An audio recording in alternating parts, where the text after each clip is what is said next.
welcome back to another ASMR video. So I have here my Picture of Dorian Gray book. It is one of my all-time favorite books.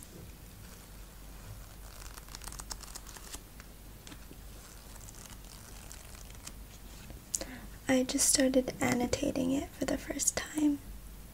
So I'm going to tell you a little bit about how I'm annotating it. It's actually my first time using these tabs to annotate, and I actually used to annotate all the time when I was 10 years old, but people made fun of me for annotating, so I stopped doing it for many years. But now I'm doing it again, and it's so fun. When I am done, or maybe halfway through, I will be writing and explain the tab colors. But I haven't really done that now. I've been just doing it as I go along. So I put a yellow here to kind of show yellow is kind of like my being an artist tab. And here we have the first page. On the first page we see here a lot of flowers, descriptions of their scents, and like the rich odor of roses, heavy scent of the lilac, most delicate perfume of the pink flowering thorn, honey sweet and honey colored blossoms of a laburnum. And I wrote here that we're starting with lots of olfactory imagery. Olfactory means smell, right from the beginning. And the flowers are kind of an illusion of grandeur. I kind of had another analysis a little bit later on. But in the second half of the page, he moves on, Wilde moves on to auditory imagery, which is hearing, to juxtapose the stillness. It says, seemed to make the stillness more oppressive. The dim roar of London was like the burdened note of a distant organ.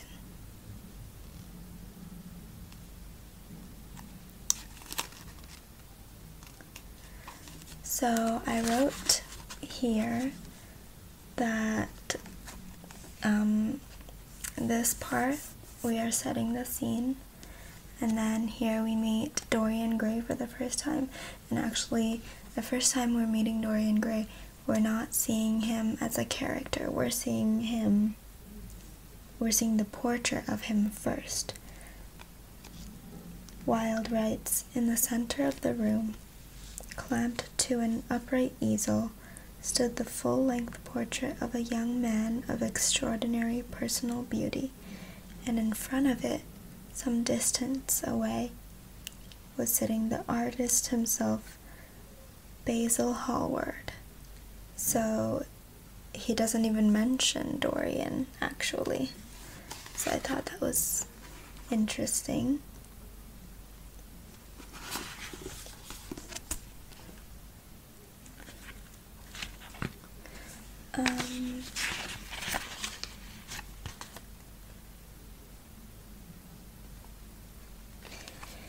And here, the painter, Lord Henry,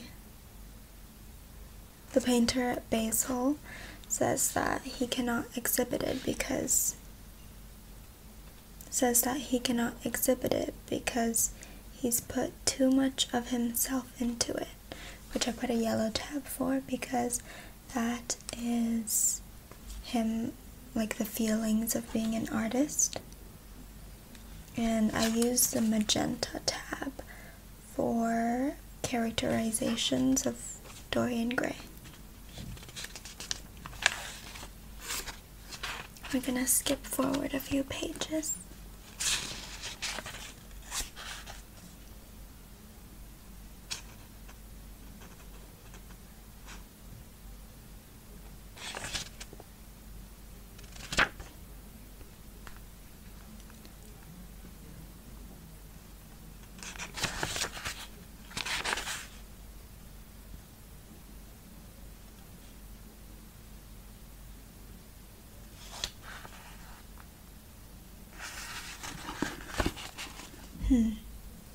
On page 15, I have the Bantam Classics edition. If you have this too, you can have the exact same page as me, although I wouldn't recommend getting Bantam Classics editions because they barely have any margin space to write. But if you're not an annotator or you like using little sticky notes, you can for sure get a version like this. So on page 15, Basil is talking about how he met Dorian Gray, and he says, "I find a strange pleasure in saying things to him I know I shall be sorry for having said. Now and then, however, he is horribly thoughtless and seems to take a real delight in giving me pain." And here is a magenta tab because it's a characterization of Dorian. And I read that this is alluding to Dorian's dual nature that will later be exhibited in the portrait.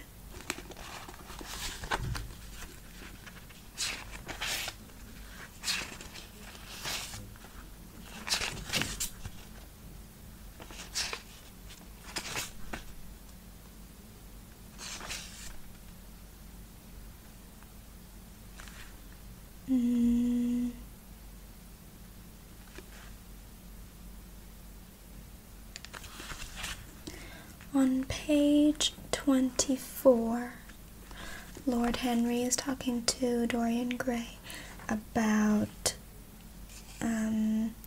how he's young now, but one day he will be old and long for his youthful days.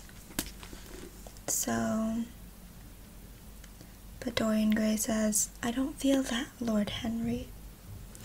And here it is foreshadowing how Dorian will feel in the future and how his painting deteriorates while he remains uncorrupted. Again, there is allusion to flowers. Lord Henry is still talking about how we never get back our youth. The pulse of joy that beats in us at 20 becomes sluggish. Our limbs fail, our senses rot. We degenerate into hideous puppets, haunted by the memory of the passions of which we were too much afraid, and the exquisite temptations that we had not the courage to yield to. Youth! Youth! There is absolutely nothing in the world but youth. And here Wilde is using flowers to represent the fleetingness of time and beauty and youth.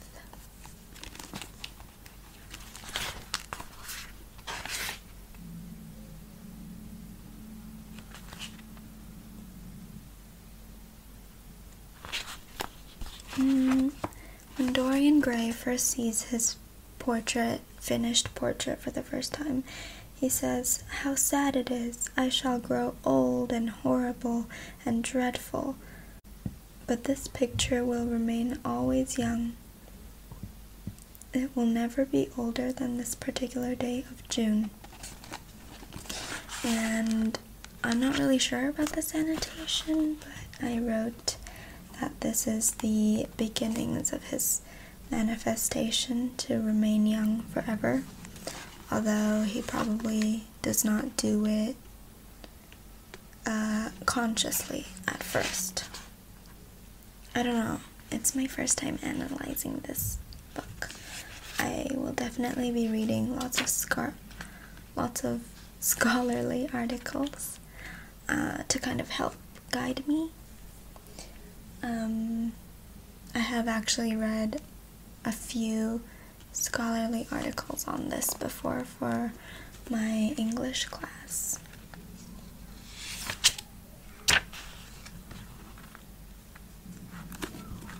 Oh, here's a little 19th century slang, dandies.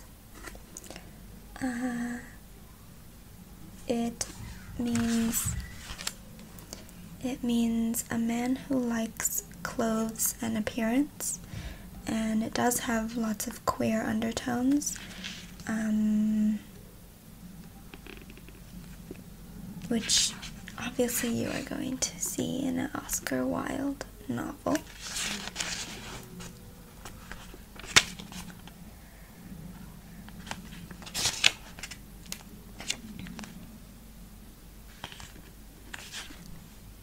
Okay, one last annotation note for the day. Lord Henry found out about Dorian Gray's childhood. He was orphaned as a young boy, and he was brought up by his grandfather. Actually, they haven't said that yet here in the beginning, but it's common knowledge. But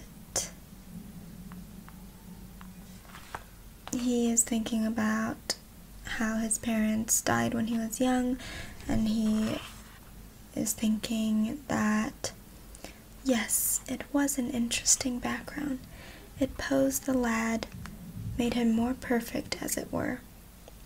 Behind every exquisite thing that existed, there was something tragic, which this kind of juxtaposition of his parents' backstory and I guess his own backstory as well parallels with Dorian's story.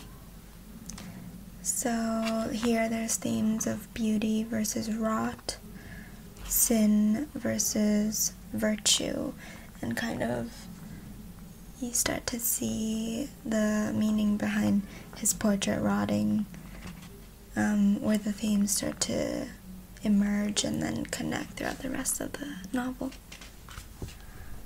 My leg has fallen asleep.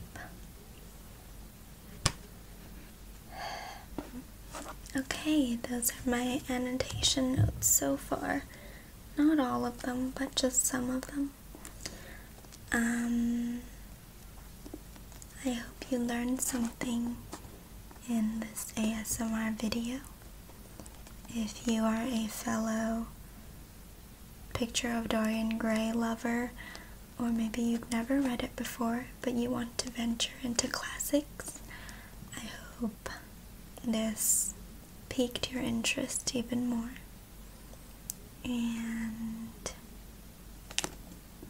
hopefully I am able to do more of these kinds of videos for this novel. Let me know if you would like to see that. And I hope you have a good sleep.